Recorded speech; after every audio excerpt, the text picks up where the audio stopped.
A homily for the seventh Sunday in Ordinary Time. "Who are you?" said the caterpillar. This was not an encouraging opening for a conversation. Alice replied rather shyly, I hardly know, sir, just at present. At least I know who I was when I got up this morning. But I think I must have changed several times since then." "What do you mean by that?" said the caterpillar, sternly. "Explain yourself." "I cannot explain myself, I'm afraid, sir," said Alice, "because I'm not myself, you see." "I don't see," said the caterpillar. "I'm afraid I can't put it more clearly," Alice replied very politely, "for I can't understand it myself to begin with, and being so many different sizes in a day is very confusing." "It isn't," said the caterpillar. "Well, perhaps your feelings may be different," said Alice. "All I know is it would be very queer to me." "You," said the caterpillar contemptuously, "who are you?" The caterpillar's question, "Who are you?" is a question for all of us, one we must each answer. We might share Alice's confusion, but if we are to have joy and meaning in life, we must discover who we are. Where to start? How about with Adam and Eve, created in God's own image, to walk with God in the cool of the evening? They're being tempted to turn away from God and follow their individual instincts does not diminish their divine origin, nor ours. Then there is Psalm 8. "You have created us a little lower than the angels and crowned us with glory and honor." Psalm 91. "He will command his angels concerning you to guide you in all your ways." 1 Samuel 26, our first reading. David, who is at war with Saul, the anointed king of Israel, comes upon Saul as Saul sleeps.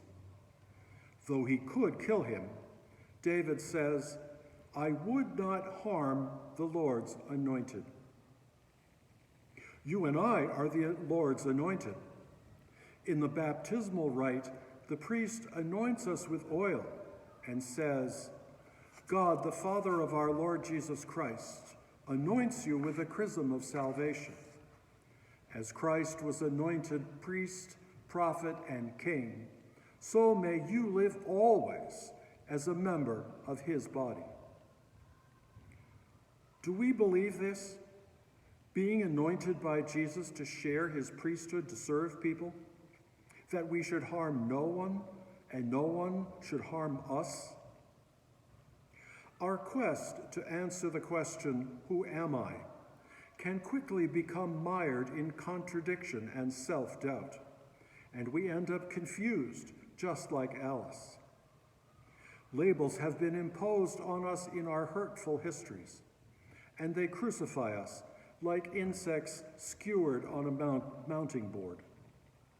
Family cultures label family members: black sheep, clown, underachiever, spoiled brat.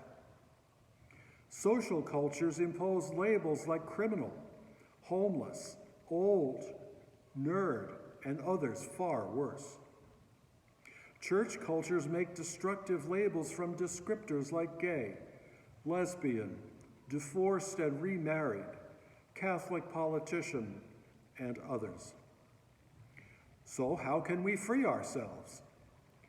By learning to name what is true about ourselves, and then to adopt the words and images as our name for that which is authentic about us.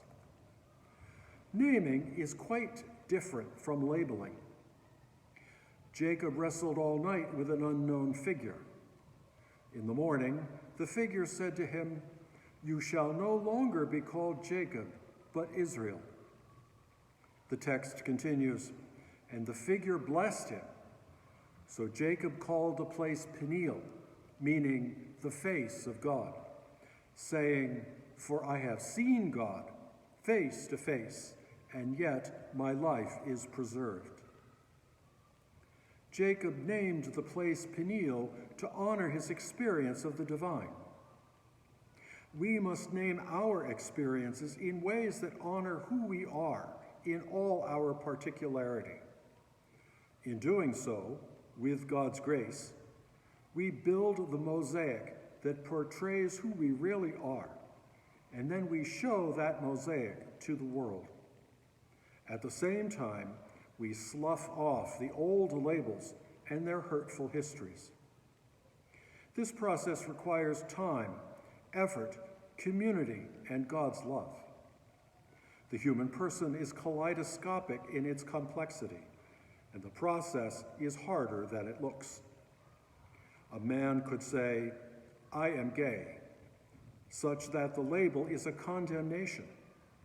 Or he could say, "I am gay," as a naming moment of honoring and self-affirmation. A woman could say, "I am lesbian," in the same way.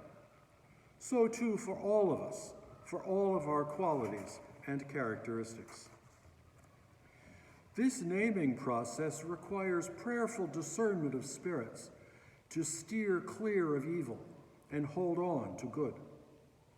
As we name and become our authentic selves, God leads us to the heart of the good news, where we enter a new joy and new confidence that enables us to take on the hard work Jesus outlines for us in today's gospel. Love your enemies. Really? We can't do this without first loving ourselves, which we do by naming the experiences of God's love for us. Bless those who curse you, and pray for those who mistreat you. Really? How? By being merciful to others, because you are merciful to yourself, as God is. Stop judging others, so that you can stop judging yourself.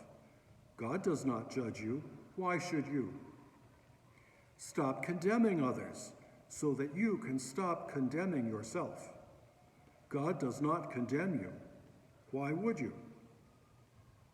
Forgive others, so that you can forgive yourself as God does. Sometimes humor helps us see what is true. Some years ago, Judith Martin, a syndicated columnist known as Miss Manners, was asked in a letter, "What should I say when I'm introduced to a homosexual couple?" Her answer, "How do you do? How do you do?" We cannot say this with genuine feeling unless we have named the experience of divine and human love in our own lives. Our gospel concludes with one of Jesus' greatest promises. "Give, and gifts will be given to you, a good measure, packed together, shaken down, and overflowing will be poured into your lap. The measure with which you measure will, in turn, be measured out to you." Jesus makes real this promise in our lives as we come to name ourselves and know ourselves as anointed, crowned with glory and honor, protected and loved. So if you confront the caterpillar who demands to know who you are, be courteous as Alice was, but be clear-sighted where she was confused, because you have had the experience of God's love and you know who you are.